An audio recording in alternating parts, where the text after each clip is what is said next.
Now हम चलते हैं सेक्शन सी पे, जिसमें 5 क्वेश्चंस मिलेंगे। Provide the evidence to support the claim that print culture has significant impact on social life of women. Significant impact मतलब ऐसा इम्पैक्ट जो दिखा, उन औरतों में शो हुआ कि क्या इम्पैक्ट उन पे पड़ा था प्रिंट कल्चर की वजह से। तो प्रिंट कल्चर बहुत ज़्यादा तौर पे वाइडली स्प्रेड हुआ, तो लोगों को समझ में आया कि पढ़ना क्यों इम्पोर्टेंट है। ऐसे जो औरतें घर में बंद रहती थी उनको भी समझ में आया ऐसी चीज़ें पढ़ के कि हमें पढ़ाई करनी क्यों ज़रूरी है। ठीक है, उन्होंने दूसरी औरतों के जब एक्सपीरियंसेस पढ़े तो उनको लगा हमें भी लिखना चाहिए हमारे एक्सपीरियंसेस। तो हम पढ़ते हैं इसमें क्या इम्पैक्ट पड़ा। Print culture in India during the 19th century play a crucial role in awakening of the social life of women. जगाना, अवेकन करना वुमेन की सोशल लाइफ को। ठीक है, ये प्रिंट कल्चर ने फर्स्ट रोल प्ले किया। तो printing press allowed, printing press जो थी, जो मैकेनिकल या हैंड प्रिंटिंग प्रेस थी, उन्होंने क्या अलाउ किया वुमेन को इंफॉर्मेशन एक्सेस करने की। भाई अब उनके पास इजीली अवेलेबल थी सारी इंफॉर्मेशन बुक्स के द्वारा। नॉलेज यानी वो पढ़ेंगे तो उनको नॉलेज आएगा। ठीक है, and the ideas that were previously inaccessible to them, ऐसे आइडियाज जिनको वो पहले उनके माइंड में आते ही नहीं थे क्योंकि बुक्स अवेलेबल नहीं थी, अब वो इजीली बुक्स पढ़ के वो नॉलेज गेन कर सकती थी। वुमेन्स मैगजीन, वुमेन्स मैगजीन क्या होती है जिसमें वुमेन की इंटरेस्ट के बारे में लिखा जाता है, जैसे वुमेन की लाइफ, ठीक है, किचन का वर्क, फैशन, ठीक है, वुमेन के रिगार्डिंग एक्सपीरियंसेस। ठीक है, women's magazine, newspaper and the books provide a platform for women to express their views. अब वुमेन के लिए जो चीजें आई हैं मार्केट में उनमें लिखने वाली भी औरतें ही होंगी, तो एक जरिया ये भी ओपन हुआ to express their views, ideas and opinion on various social issues such as education, gender equality, women's right and the social reform. Reform means क्या होता है, चेंजेस, क्या क्या चेंजेस आने थे, आने चाहिए थे। ठीक है, लिबरल हस्बैंड, जो कि लिबरल मीन्स खुले दिमाग के जो हस्बैंड एंड फादर हुआ करते थे, begin to educating their women folk, जो भी उनके घर में उनकी वाइफ, ठीक है, उनकी बेटियां होती थी, उनको उन्होंने पढ़ाना स्टार्ट करा at home and send them to school. और कुछ तो इतने अच्छे थे कि स्कूल भी भेजना स्टार्ट कर दिए थे आगे की पढ़ाई के लिए। इन ईस्ट बंगाल, अब हम इसमें कुछ एग्जाम्पल लेंगे, आपको ज़्यादा बड़ा कुछ एलॉबरेशन में लिखने की इसमें इतनी ज़रूरत नहीं पड़ेगी। आप एग्जाम्पल को अपनी ओन लैंग्वेज में लिख सकते हो। इनको ना जैसे हम स्टोरी कैसे पढ़ते हैं, एक कौवा था कि वो कंकड़ लेकर आया, उसने कंकड़ मटकी में डाले, तो हम इमेजिन करते हैं तो हमें याद रहता है। तो उन स्टोरीज को, एग्जाम्पल्स को भी आप विजुअलाइज फॉर्म में लर्न करोगे तो याद रहेंगे। ठीक है, ईस्ट बंगाल में राज सुंदरी देवी थी, एक यंग मैरिड गर्ल थी, वो जो कि बहुत ऑर्थोडॉक्स पुराने विचारों वाली फैमिली से बिलोंग करती थी। Learn to read in the secrecy of her kitchen, उन्होंने अपने किचन में पढ़ना सीखा, क्योंकि अगर वो घर वालों के सामने पढ़ती तो उनको पता था उनको पढ़ने नहीं दिया जाएगा। एंड उन्होंने खुद की ऑटोबायोग्राफी लिखी जिसका नाम था अमर जीवन। ये एमसीक्यू टाइप में भी आ सकता है। 1876 में ये एक पहली फर्स्ट फुल लेंथ ऑटोबायोग्राफी थी जो कि बंगाली लैंग्वेज में छपी थी, प्रिंट हुई थी। ठीक है, the Bengali women like Kailash Bashini Devi, उन्होंने बुक लिखी जिसमें उन्होंने क्या हाईलाइट किया, एक्सपीरियंसेस ऑफ वुमेन, औरतों के जो एक्सपीरियंस होते हैं, कहाँ के experiences, about how women were imprisoned, कैसे औरतों को बांधा जाता है, इम्प्रिजन कहते थे खुद के ही घर में। ठीक है, कैप्ट इन इग्नोरेंस, मतलब ऐसा नहीं कि जेल में डाल दिया जाता है, घर से बाहर निकलने नहीं दिया जाता, मन मर्जी की चीजें नहीं करने दी जाती, वो है इसका मीनिंग। ठीक है, कैप्ट इन इग्नोरेंस, उनकी इच्छाओं को सुना नहीं जाता, वैल्यू नहीं दी जाती। Force to do hard domestic labour, और घर में जबरदस्ती काम कराया जाता है, इतना हार्ड लेबर किया जाता है, भारी भारी सामान उठवाया जाता है। And treated unjustly bye their families, और उनको अनजस्टिस के साथ ट्रीट किया जाता है खुद की ही फैमिली में। ठीक है, इन Maharashtra Tarabai Shinde and the Pandita Ramabai road with passionate anger, एक गुस्से के साथ इन दोनों ने लिखा about the miserable lives of upper caste Hindu women, ऐसी औरतों के बारे में जिनकी कास्ट तो ऊंची है, अपर कास्ट है, लेकिन उनके साथ भी कितना गलत होता है, और स्पेशली जो विडो हो जाती हैं उनको किस तरह उनके हस्बैंड के जाने के बाद एक मजबूरी वाली लाइफ जीने के लिए मजबूर ही कर दिया जाता है, बाल कटवाना, एक कमरे में बंद रहना, उन सब इश्यूज के बारे में इन दोनों ने लिखा। A woman in Tamil novel express what reading mean to women who were confined by social regulation. तो तमिल नोवेल में इन्होंने लिखा कि कैसे एक औरत, उसके लिए पढ़ना कितना इंपॉर्टेंट है, जिसको सोशल रेगुलेशन, जिसको बंद करके और एक बेड़ियों में, समाज की बेड़ियों में रखा जाता है, उसके लिए। For various reason my world is small, बहुत सारे रीजन से मेरा घर बहुत छोटा है, मेरा संसार बहुत छोटा है, क्योंकि उसको एक ही जगह पे रहना पड़ता है, ठीक है। उसके माइंड को भी ब्लॉक कर दिया गया है, उनको ज़्यादा कुछ सोचने की, बस घर के चोर्स करने की ही आज़ादी होती है। More than half my life happiness come from books, तो अब मेरे लाइफ में जितनी भी खुशियां हैं वो बुक्स से आती हैं। ये इन्होंने उस नॉवल का एक पार्ट है जो इसमें दिया हुआ है, एक लाइन है। Therefore print culture have awakened social consciousness and contributed to the progress of women's rights and empowerment in India। इस तरीके से प्रिंट कल्चर ने हेल्प किया है वुमेन को ओवरग्रो करने के लिए, एम्पावर करने के लिए, ठीक है। Are we clear?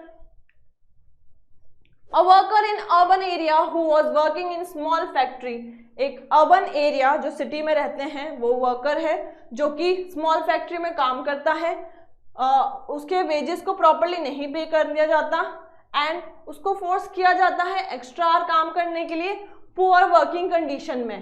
There was no job security, job की कोई सिक्योरिटी नहीं, उसको कभी भी निकाल सकते हैं, ठीक है। Recently he lost his job, उसने अपनी जॉब खो दी है recently, and was found selling electrical item in push cart, और उसको देखा गया है कि वो इलेक्ट्रिकल आइटम सेल कर रहा है रोडों पे। Analyse the role of government in protecting the workers working in an unorganised sector. तो अब इसके अंदर हमें गवर्नमेंट के रोल के बारे में बताना है, ये ध्यान रखिएगा। ये इस तरह के जो क्वेश्चंस होते हैं ना बच्चों, ये ट्रिकी होते हैं, है ना। जैसे आपको बोला था कंटेम्प्रेरी बेस्ड क्वेश्चन जो आपकी स्किल टेस्ट करते हैं, आपका इंटेलेक्चुअल चेक करते हैं, वो है ये। तो आपको इसमें सिर्फ गवर्नमेंट का रोल बताना है अनऑर्गेनाइज सेक्टर के वर्कर के लिए। अनऑर्गेनाइज सेक्टर जो इसमें सब में लिख रहा है ना ये पूरी चीज, वही होता है अनऑर्गेनाइज सेक्टर, जिसमें कोई श्योरिटी नहीं होती आपको किसी भी चीज की, है ना वेजेस की, ना वर्किंग कंडीशन की, ठीक है, ना ही उनको जॉब सिक्योरिटी दी जाती है, ठीक है। पढ़ते हैं इसमें कैसे गवर्नमेंट का रोल प्ले होता है। Small factories must be registered by the government, तो छोटी छोटी जो फैक्ट्रीज होती है ना उनको भी गवर्नमेंट को अपने अंडर रजिस्टर करवाना चाहिए, ताकि जो उनके एम्प्लॉय हैं उनको भी वो फैसिलिटी दी जाए जो बड़ी बड़ी इंडस्ट्रीज के वर्कर्स को मिलती है, ठीक है। And have to follow its rules and regulation, ताकि वो इंडस्ट्री भी वो रूल्स एंड रेगुलेशन फॉलो करे, ठीक है, which are given in various laws such as factory act, minimum wages act, payment of gratitude act, establishment act etcetera. आपको जो underline words हैं आप इनको देखिए और फिर बाकी आप अपनी ओन लैंग्वेज में लिखिए, ठीक है, क्योंकि सब कुछ याद नहीं रहेगा, मेन पॉइंट्स याद रखने हैं। तो क्या हो, स्मॉल फैक्ट्रीज रजिस्टर्ड हो गवर्नमेंट के अंदर, जिसके रूल्स एंड रेगुलेशन ये फैक्ट्री भी फॉलो करे, ठीक है। नेक्स्ट पार्ट, गवर्नमेंट को लोन प्रोवाइड करने चाहिए ताकि जो अनएम्प्लॉयड एजुकेटेड, जो कि जिनके पास जॉब नहीं है लेकिन पढ़े लिखे तो हैं, उनको लोन दिए जाएं ताकि वो खुद का बिजनेस स्टार्ट कर सकें। Third, workers are suppose to get medical benefit, workers को मेडिकल बेनिफिट मिले अगर उनको किसी भी तरीके का कोई भी मेडिकल इमरजेंसी आती है खुद को या उनके फैमिली के किसी भी पर्सन को, ठीक है, जैसे मेडिकल इंश्योरेंस मिलता है बड़ी बड़ी कंपनीज में। And under the laws the factory manager has to ensure facility, और जो फैक्ट्री का मैनेजर होगा वो ये फैसिलिटीज मेक श्योर करवाएगा कि उन वर्कर्स को मिले, like drinking water and the safe working condition. तो सारी सैनिटेशन कंप्लीट, जो भी साफ पानी, ठीक है, साफ वर्किंग कंडीशन, अगर मास्क की जरूरत हो तो वो सब जो वहां का मैनेजर है वो प्रोवाइड करवाए। नाउ नेक्स्ट आता है Mr Pawan, a village head wanted to create more job opportunity। Mr Pawan है जो विलेज के हेड हैं, उनको और जॉब अपॉर्चुनिटीज क्रिएट करनी है ताकि the income of the people of his village under MNREGA act suggest any 3 activities so that mister Pawan could initiate his village. अब देखिए यहाँ पे पर्टिकुलर एक एक्ट की बात की गई है, तो हम पहले इस एक्ट को देख लेते हैं, उसके बाद हम इस क्वेश्चन की बात करेंगे, ठीक है, तो इसकी फुल फॉर्म है Mahatma Gandhi National Rural Employment Guarantee Act. अब देखो महात्मा गांधी, ठीक है, नेशनल यानी नेशनल लेवल पे, यानी कि जिसके अंदर पूरे हमारे इंडिया में जितने भी मैक्सिमम विलेज कवर कर पाएंगे वो, रूरल मतलब कि जो हमारे विलेज होते हैं वो, ठीक है, एम्प्लॉयमेंट मतलब कि काम देना, गारंटी मतलब कि गारंटी के साथ, ठीक है, तो इसके अंदर जितने भी गांव आएंगे उनके लोगों को गारंटी के साथ जॉब प्रोवाइड करना। तो जो मिस्टर पवन है विलेज के हेड, उन्होंने बहुत सारे इनिशिएटिव लिए to increase the income of the people, जो उनके गांव में लोग रह रहे थे उनकी इनकम इंक्रीज करने के लिए। मैंने देखा एम्स, इसका एम क्या है Mahatma Gandhi National Rural Employment Guarantee Act का, employment to rural household, जो गांव के लोग हैं, जो गांव के घरों में रहने वाले लोग हैं, उनको एम्प्लॉयमेंट काम प्रोवाइड करने के लिए। And the following activities can be initiate, और कुछ और एक्टिविटीज इनिशिएट करें जिससे to generate employment opportunity and increase income, जिससे कि जैसे small industries, small manufacturing industries, ऐसी चीजें गवर्नमेंट स्टार्ट करे ताकि वहां पे रहने वाले लोगों को एम्प्लॉयमेंट मिले और इनकम इंक्रीज हो। ठीक है, अब आगे पॉइंट कवर करते हैं इसमें। Cleaning the lake and pound, अब वहां पे नेचुरल वाटर रिसोर्सेज ही होते हैं मेनली, क्योंकि लोगों के पास इतना पैसा भी नहीं होता, वहां वाटर भी होता है। ठीक है, तो क्लीनिंग करने के लिए लेक एंड पॉन्ड की, तो उससे क्या होगा, साफ सफाई भी होगी और वहां के लोगों को एम्प्लॉयमेंट भी मिल जाएगी। ठीक है, क्लीनिंग एंड मेंटेनिंग, ये दोनों करवाना वाटर बॉडीज की, जैसे लेक और पॉन्ड की, can help to improve the quality of water, एक तो वाटर की क्वालिटी इंप्रूव होगी, दूसरा make it suitable for irrigation purpose, तो जो फार्मिंग, बहुत लोग डिपेंडेंट है फार्मिंग पे गांव के, तो उनको इरिगेशन फैसिलिटी भी अच्छी मिल जाएगी साफ पानी के जरिए, तो क्रॉप भी अच्छी होगी। This can lead to increase agriculture productivity, agriculture productivity increase होगी इससे, which in turn can increase the income, और उससे इनडायरेक्टली इनकम इंक्रीज होगी। Additionally cleaning of lake and pond, और जो लेक एंड पॉन्ड की साफ सफाई करने के लिए भी लोग चाहिए होंगे ना, तो उससे भी एम्प्लॉयमेंट होगी। तो इस पॉइंट में हमने 3-4 पॉइंट समझ लिए जिससे कि इनकम बढ़ेगी रूरल लोगों के लिए। फर्स्ट पॉइंट हो गया हमारा cleaning the lake and the pond. आपको इस पॉइंट को भी ध्यान रखना है, इमेजिन करना है, खुद के पॉइंट्स फॉर्म करने हैं। Then second, village road construction, तो अगर विलेजेस में रोड बनेंगे तो हम इमेजिन करें तो क्या हो सकता है भाई, शहर से कनेक्टिविटी अच्छी होगी, रोड बनाने के लिए जो वर्कर्स लगेंगे उनको, उनके पास भी एम्प्लॉयमेंट आएगी, और फिर जो फैक्ट्री से रॉ मटेरियल आएगा तो भाई उसके लिए भी लोग लगेंगे, तो ऐसी बहुत सारी चीजें आ जाती है। Construction of villages road can improve the connectivity, connectivity improve होगी, असेसिबिलिटी, लोग इजीली एसेस कर पाएंगे उन चीजों को जो शहर में होती हैं within the village, and make it easier for people to commute to work or transport goods, तो लोगों के लिए आना जाना और गुड्स का ट्रांसपोर्ट करना इजी हो जाएगा। This can help to increase economic activity in village, तो इससे इकोनॉमिक एक्टिविटी इंक्रीज होगी, मतलब मनी रिलेटेड एक्टिविटीज इंक्रीज हो जाएंगी। Creating more job opportunities and ultimately job opportunities increase होगी। ठीक है, और इससे इनकम बूस्ट होगी वहां रहने वाले लोकल पीपल की। ठीक है, third, cooperative milk small scale industry. Cooperative milk क्या होता है, जब 2-4 लोग मिलके, ग्रुप्स मिलके एक साथ वो काम करना स्टार्ट करते हैं, तो कोऑपरेटिव मिल्क सोसाइटी क्या होगी, the formation of cooperative milk society provide a platform for local dairy farmers, local dairy के जो वहां फार्मर्स होंगे वो कलेक्टिवली एक साथ मिलके उनका मिल्क बेचें, ताकि उससे क्या होगा, कॉन्टेक्ट सबके रहेंगे, बहुत सारे लोगों के कॉन्टेक्ट रहेंगे तो ज्यादा दूध भी बिकेगा, एंड दूध की क्वालिटी अच्छी होगी तो लोग उनसे ज्यादा दूध खरीदना चाहेंगे। ठीक है, एंड अदर डेयरी प्रोडक्ट, दूध है तो बाकी डेयरी प्रोडक्ट भी इंक्लूड होंगे। Increase their income, similarly the establishment of small scale industry. Small scale industry क्या होता है, जिसको लगने में इन्वेस्टमेंट कम होता है, और एक बार जब काम स्टार्ट हो जाता है तो धीरे धीरे लोगों को उससे एम्प्लॉयमेंट मिलती जाती है। Small scale industry can generate employment opportunities and create a market for local product, और जो वहाँ के लोकल प्रोडक्ट होंगे उनको एक मार्केट भी मिल जाएगा ताकि वहाँ पे लोग आए और उनको परचेज कर सकें, and further contribute in increasing the income of the people. ठीक है, अभी clear. Fourth point, construction work. अब कंस्ट्रक्शन होगा तो उसके अंदर भी लोग चाहिए रहेंगे। Construction of houses, community centre, जो लोग इकट्ठे होते हैं कहीं पर और किसी भी चीज का डिस्कशन होता है, कुछ मेला टाइप लगता है, उनको हम कम्युनिटी सेंटर बोल देते हैं, ठीक है। एंड अदर इंफ्रास्ट्रक्चर प्रोजेक्ट, जो भी बिल्डिंग वगैरह या कोई भी प्रोजेक्ट बनाना हो वो इंफ्रास्ट्रक्चर में आ जाते हैं। उससे क्या होगा, एम्प्लॉयमेंट अपॉर्चुनिटी इंक्रीज होगी वहां के लोगों के लिए एंड उससे इनकम बूस्ट होगी, ठीक है। This also improve the living standard, तो अगर किसी के पास भी पैसा आ रहा है तो ऑटोमेटिकली उनका लिविंग स्टैंडर्ड इंप्रूव होगा, अच्छे कपड़े पहनेंगे, अच्छा खाना खाएंगे, ठीक है। Making it sustainable solution of poverty reduction, और ये एक परमानेंट सॉल्यूशन है पॉवर्टी रिडक्शन का, okay. Now next question, agriculture give boost to industrial sector.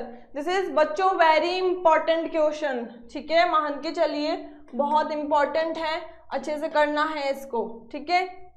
आया हुआ है पहले भी ये question. Justify the statement with any 3 relevant point. Agriculture give boost to the industrial sector.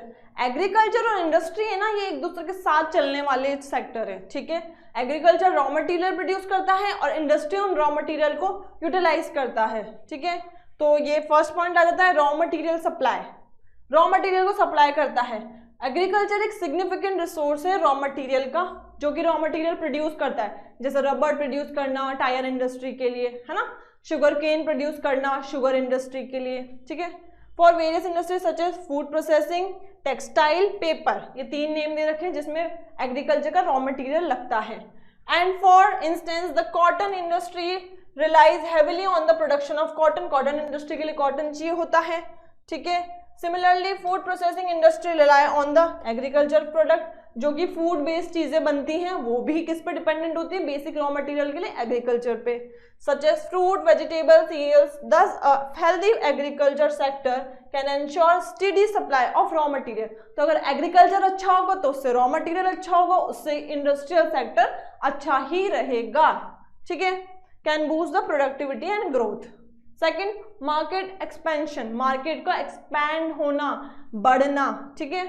Agriculture provide a vast market, बहुत बड़ा market provide करता है एग्रीकल्चर इंडस्ट्रियल प्रोडक्ट के लिए, ठीक है। कैसे, use of agriculture machinery, agriculture की जो मशीनरी होती है जैसे ट्रैक्टर, है ना, ट्रैक्टर यूज होता है खेतों पे चलने के लिए, खेतों से सामान ले जाने के लिए, ठीक है।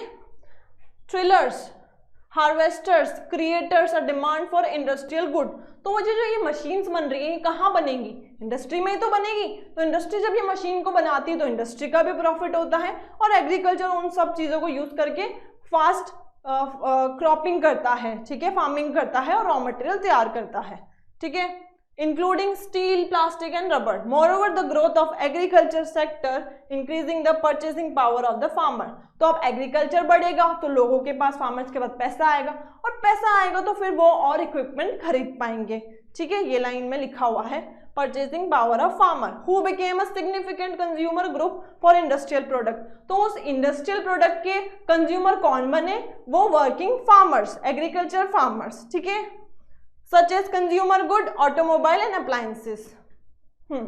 एम्प्लॉयमेंट जनरेशन, अब एग्रीकल्चर में भी काम हो रहा है, इंडस्ट्री में भी काम हो रहा है, तो इससे क्या हो रहा है, एम्प्लॉयमेंट जनरेट हो रही है, एम्प्लॉयमेंट बढ़ रही है, क्रिएट हो रही है, ठीक है। जनरेशन मीन्स हो जाएगा create.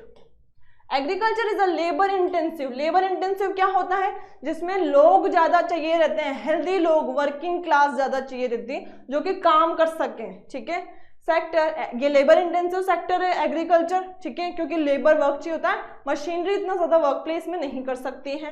That generate employment opportunity for significant population. तो सिग्निफिकेंट पॉपुलेशन मीन्स दिखती हुई पॉपुलेशन की, भाई काम कर रहे हैं लोग, दिख रहे हैं हमें उसके अंदर। अ healthy agriculture sector can increase the income level. अगर एग्रीकल्चर सेक्टर हेल्दी है तो वो इनकम लेवल को इंक्रीज करेगा फार्मर के लिए, एग्रीकल्चर वर्कर्स के लिए, जो कि क्या क्रिएट करेंगे, डिमांड फॉर इंडस्ट्रियल प्रोडक्ट। तो लोग बढ़ेंगे, क्रॉपिंग बढ़ेगी तो इंडस्ट्रियल प्रोडक्ट की भी डिमांड बढ़ेगी, ठीक है। Additionally agriculture related industries such as food processing and agrochemical, agrochemical जिसके अंदर एग्रीकल्चर के लिए केमिकल्स बनते हैं, ठीक है, ऑल्सो क्रिएट जॉब अपॉर्चुनिटी। तो फिर इन सेक्टर में भी जॉब की अपॉर्चुनिटी बढ़ेगी, specially in rural areas. Thus agriculture sector help to reduce unemployment. इस तरीके से एग्रीकल्चर सेक्टर एम्प्लॉयमेंट रिड्यूस करने का काम करता है, पॉवर्टी को भी रिड्यूस करने का काम करता है, जो कि इंडिया के अंदर एक मेजर चैलेंज है। Now we move to the second question. इसके बाद जो आने वाला है नेक्स्ट है, the Indian constitution provide 3 list. हमें 3 लिस्ट इंडियन कॉन्स्टिट्यूशन प्रोवाइड करता है। कौन सी 3 लिस्ट? जिनके तहत हमें सेंट्रल और गवर्नमेंट के पास जो भी हमारे सेफ्टी के लिए, वेलफेयर के लिए टॉपिक्स जाते हैं, उनकी एक लिस्ट होती है। तो आपको उन इंडियन कॉन्स्टिट्यूशन ने 3 लिस्ट प्रोवाइड कर रखी है लेजिस्लेटिव पावर्स के लिए। Legislative means law making bodies, ठीक है, वो आपको 3 लिस्ट बतानी है। देखो बच्चों, इसमें ना 2 क्वेश्चन इन्वॉल्व है, तो आपको आंसर एक्चुअली 2 नहीं 3 क्वेश्चन इन्वॉल्व है, तो आपको आंसर उन्हें तीनों को में डिवाइड करके देना पड़ेगा, क्योंकि अगर आप एक ही आंसर पे ज्यादा लिख देंगे तो एनीवे आपको मार्क्स उतने ही मिलने हैं। तो इसमें 3 क्वेश्चन से तो हमारे को मार्क्स 1/3, 1/3 एंड 1/3 में डिवाइड होगा, ठीक है, ये चीज ध्यान रखिएगा आप लोग। तो पहले तो हमें 3 लिस्ट बतानी है। सेकेंड, स्टेट यानी 2 subjects that are included in the union list. Union list के बारे में हमें ऐसे सब्जेक्ट बताने हैं जो हमारी यूनियन लिस्ट में इंक्लूडेड है। And last, in which list the subject education is included and why, ठीक है, एजुकेशन किस लिस्ट में इंक्लूड है। पहले हम दोनों 3 लिस्ट की बात कर लेते हैं। जो 3 लिस्ट हमें इंडियन कॉन्स्टिट्यूशन में प्रोवाइड कर रखी है, हम इसको बोलते हैं 3-fold डिस्ट्रीब्यूशन। 3-fold डिस्ट्रीब्यूशन क्यों बोलते हैं? बिकॉज 3 लेवल में है, ये 3 लिस्ट में डिवाइडेड है। Of the legislative power which contain 3 list, the union and the state and the concurrent list. अब देखिए मैंने इसमें ना अंडरलाइन कर रखे हैं ऑलरेडी। आप जो ये अंडरलाइन वाले वर्ड्स हैं, इनको आप मस्ट मान के चलिएगा कि इनको आपको लिखना ही है, ठीक है। हाँ, यूनियन लिस्ट में क्या होता है? जिसके मैटर नेशनल लेवल इंपॉर्टेंस के होते हैं, यानी पूरे कंट्री लेवल के इंपॉर्टेंस के होते हैं, और उनका डिसीजन कौन लेता है? हमारी central government. Then state list, नाम से समझ में आ रहा है, स्टेट लिस्ट में ऐसे मैटर होते हैं जो स्टेट के वेलफेयर के लिए होते हैं, और उनका डिसीजन कौन लेगा? हमारी स्टेट गवर्नमेंट, ठीक है, जिनको भी हम इलेक्ट करते हैं। And then concurrent list. Concurrent list में क्या होता है? दोनों नेशनल एंड स्टेट लेवल के दोनों के इंपॉर्टेंस के मैटर होते हैं, ठीक है, और इनका डिसीजन, क्योंकि अब दोनों लेवल के हैं तो दोनों गवर्नमेंट ही इस डिसीजन में पार्टिसिपेट करती है। एंड अगर उन दोनों के बीच में कॉन्फ्लिक्ट होता है या ये देखा जाएगा किसको सुपीरियर माना जाएगा, तो इसका डिसीजन सेंट्रल गवर्नमेंट के हाथ में जाता है, वो जो बोलती है, देन फाइनली वही होता है, ठीक है। ये फर्स्ट पार्ट हमारा, फर्स्ट क्वेश्चन का पार्ट 3 लिस्ट वाला यहाँ कंप्लीट हो चुका है। देन आगे बोला है कि आपको कोई भी 2 सब्जेक्ट बताने हैं जो यूनियन लिस्ट में इंक्लूड होते हैं, जिसका डिसीजन सेंट्रल गवर्नमेंट लेती है।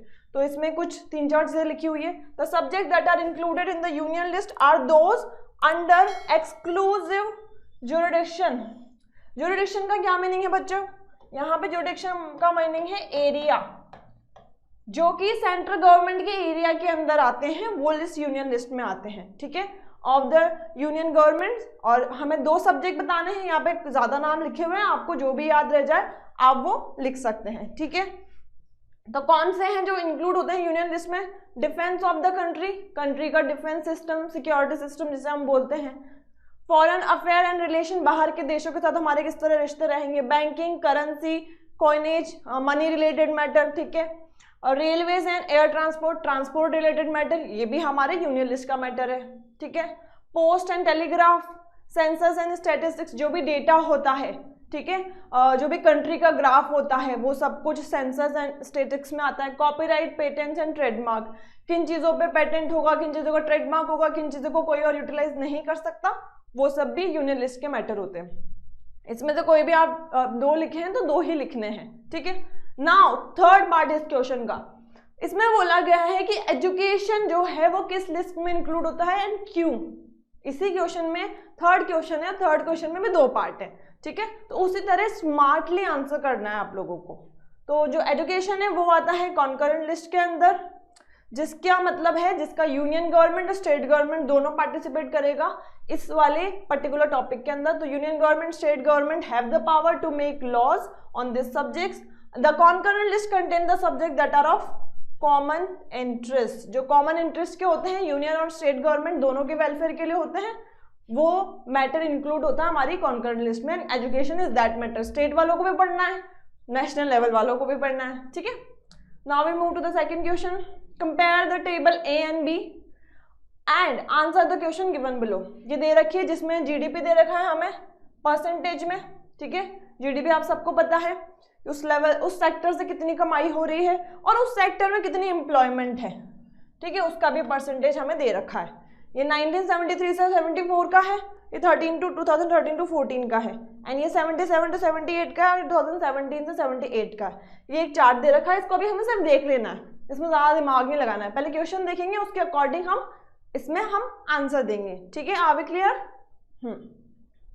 चलिए, A remarkable fact about the India is that while there has been a change in the share of these sectors in GDP, GDP में जो हमने लास्ट टेबल देखी उसमें डिफरेंस दिख रहा है हमें। वापस देख लेते हैं एक बार, देखिए टर्शरी में 77, 73 या 74 में 50 था, सेकेंडरी में 10 था एंड प्राइमरी में 40 था। अभी प्राइमरी सेकेंडरी टर्शरी क्या है?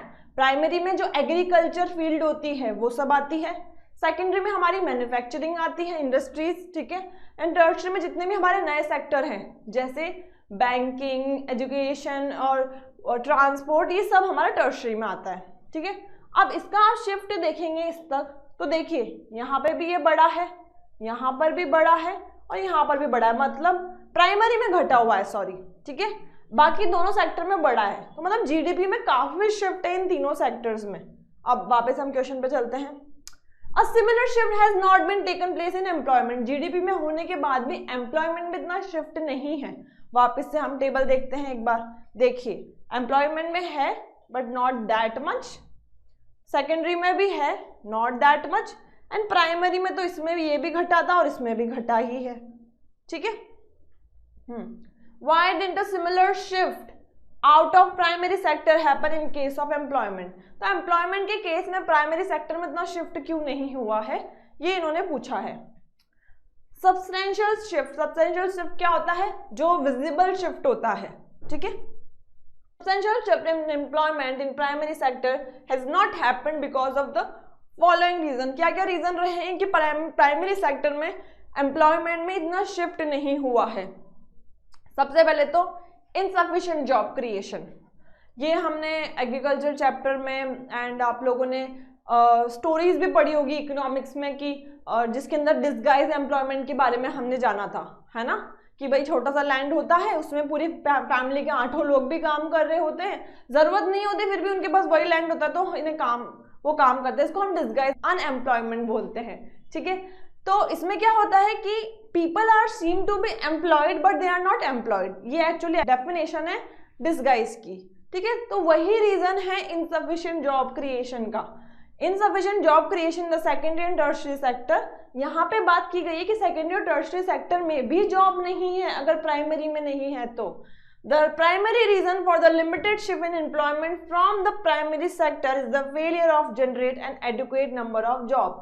कि भाई प्राइमरी सेक्टर में भी लोग जो इन्वॉल्व हैं काम में वो डिस्गाइज एम्प्लॉयमेंट में इन्वॉल्व हैं, चले मान लेते हैं, बट एटलीस्ट वो काम तो कर रहे हैं। लेकिन सेकेंडरी और टर्शरी के केस में तो जॉब्स ही नहीं है, there are no adequate number of jobs in these two sector, तो लोग इनमें आगे भी क्या कर लेंगे, ठीक है।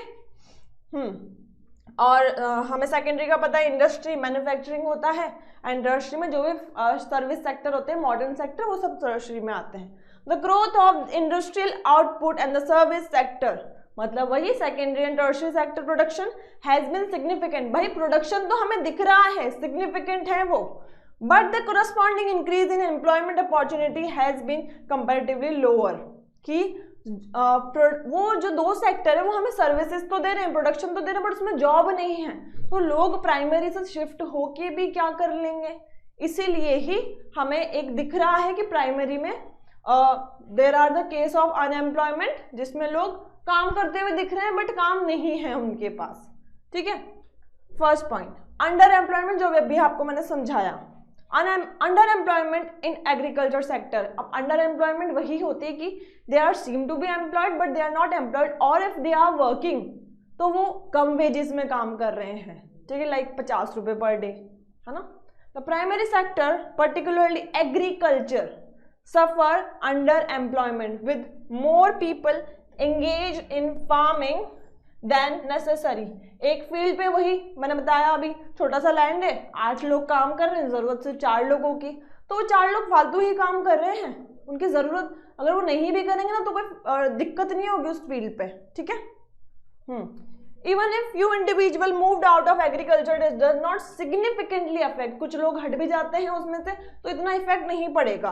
This indicates that workers in the agriculture sector are not fully utilized, उनका काम नहीं है, यूटिलाइज नहीं किया जा रहा है उनको, at a lower productive level, और productive level भी लो ही है, ठीक है। ये 2 पॉइंट हमारे complete. Third, share of sectors in employment through industrial output and the production of goods went up by more than 9 times during the period. Employment in the industry went up by around 3 times. The same applies to the tertiary sector as well. While production in the service sector rose by 14 times, employment in the service sector rose around 5 times. कि भाई हमें ये तो समझ में आया कि employment बढ़ रही है, ठीक है, प्रोडक्शन भी बढ़ रहा है, पर जिस हिसाब से प्रोडक्शन बढ़ रहा है ना उस हिसाब से एम्प्लॉयमेंट नहीं बढ़ रही है, ठीक है, क्योंकि जो हमारे बाकी के 2 सेक्टर्स हैं, ठीक है, उन सेक्टर्स में प्रोडक्शन हो रहा है या कोई भी काम हो रहा है उसके अंदर हम मशीन यूज कर रहे हैं, आउटपुट यूज कर रहे हैं, तो मैनुअल डिपेंडेंस इतनी नहीं है जितनी मैनुअल डिपेंडेंस एग्रीकल्चर में है। एग्रीकल्चर फील्ड मैनुअल डिपेंडेंस ज्यादा मांगती है रादर देन दीज 2 सेक्टर्स, ठीक है।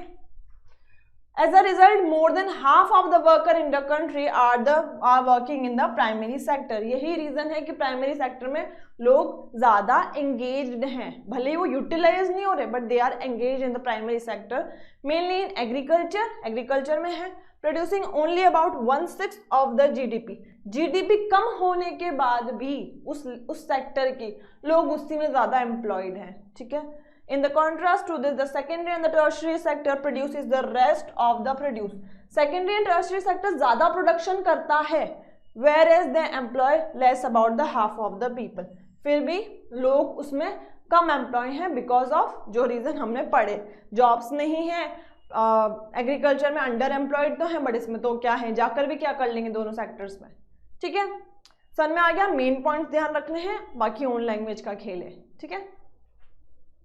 Tertiary sector activities help in the development of the primary and secondary. अब इसका मतलब क्या है कि टर्शियरी सेक्टर के जो भी एक्टिविटीज है, जो भी मैंने आपको 2-4 बताई थी, वो एक्टिविटीज हेल्प करती हैं प्राइमरी और सेकेंडरी सेक्टर को डेवलप करने में। हमें पता है टर्शियरी में जो भी बैंकिंग, इंश्योरेंस, एजुकेशन, ट्रांसपोर्ट, जो भी सारी फैसिलिटीज सर्विसेज हैं वो टर्शियरी में आती हैं। तो अगर टर्शियरी एक्टिविटीज बढ़ेंगी तो इन दोनों से, प्राइमरी से रॉ मटेरियल प्रोड्यूस हो रहा है, हमें पता है, ये रॉ मटेरियल सेकेंडरी में जाता है, मतलब इंडस्ट्री में जाता है मैन्युफैक्चर होने के लिए, तो उस मैन्युफैक्चर जो मटेरियल हो रहा है उसको ट्रांसपोर्ट करने के लिए आपको टर्शियरी सेक्टर पर डिपेंड होना पड़ेगा, ठीक है। अगर टर्शियरी सेक्टर की एक्टिविटी बढ़ेंगी तो इन दोनों की ऑटोमेटिकली बढ़ेंगी, है ना, या इन दोनों की बढ़ रही है तो इनकी डिपेंडेंस इस पर बढ़ेगी। ट्रांसपोर्ट का कुछ नहीं होगा तो ये बनाकर भी क्या कर लेंगे, ठीक है। आपको आपका आंसर बताना है इसमें। In any country, several services such as hospital, education, institution, post, telegraph services, police stations, court, village administration offices, जो गाँवों को देखने के लिए, देखभाल के लिए, जो भी उनको एडमिनिस्टर करने के लिए ऑफिसेस होते हैं वो होते हैं म्यूनिसिपल कॉर्पोरेशन, नगर पालिकाएं जो होती हैं, नगर निगम, ठीक है। डिफेंस, जो भी लाइक सिक्योरिटी के लिए आर्मी, पुलिस वगैरह होती हैं। Transport, bank, insurance company are required. ये सब चीजें बेसिक सर्विसेज रिक्वायर्ड होती हैं, इनको बेसिक सर्विसेज भी बोलते हैं, और ये सारी चीजें हमारे आती हैं टर्शियरी सेक्टर में, ठीक है। इन द डेवलपिंग कंट्री, एक होती है डेवलप्ड कंट्री, एक होती है developing country. India is a developing country, उभर रही है, कंप्लीटली डेवलप्ड नहीं है लाइक अमेरिका, है ना। The government must take responsibility, government को जिम्मेदारी लेनी चाहिए कि ये जो सर्विसेज है ये लोगों को प्रोवाइड करवाएं। जब ये सर्विसेज परमानेंट हो जाएंगे, इनसे लोग वेल टू डू हो जाएंगे, तो हमारी कंट्री भी डेवलप्ड हो जाएगी, ठीक है। The development of agriculture in industry, अब अगर एग्रीकल्चर में रॉ मटेरियल प्रोड्यूस करने में, ये एग्जाम्पल दे रही हूँ, और रॉ मटेरियल से जब मैन्युफैक्चर हो जाएगा तो इनको करने के लिए हमें leads to the development of the services such as transport trade. तो इनका जब मैन्युफैक्चरिंग कंप्लीट हो जाएगी तो भाई ट्रांसपोर्ट पे डिपेंडेंस बढ़ेगी, तो भाई ये भी बढ़ेगा फिर तो, है ना। The greater the development of the primary and secondary, तो जब प्राइमरी और सेकेंडरी का डेवलपमेंट होगा तो automatically it will lead to the development और increase in the services of tertiary sector. बहुत ईजी था, बहुत डायरेक्ट था, और ये पॉइंट्स है बेसिक जिनको आप लिख सकते हो, ठीक है। और ज्यादा मार्क्स का आता है तो आप एग्जाम्पल भी दे सकते हो, जैसे मैंने अभी दिया आपको रॉ मटेरियल वाला।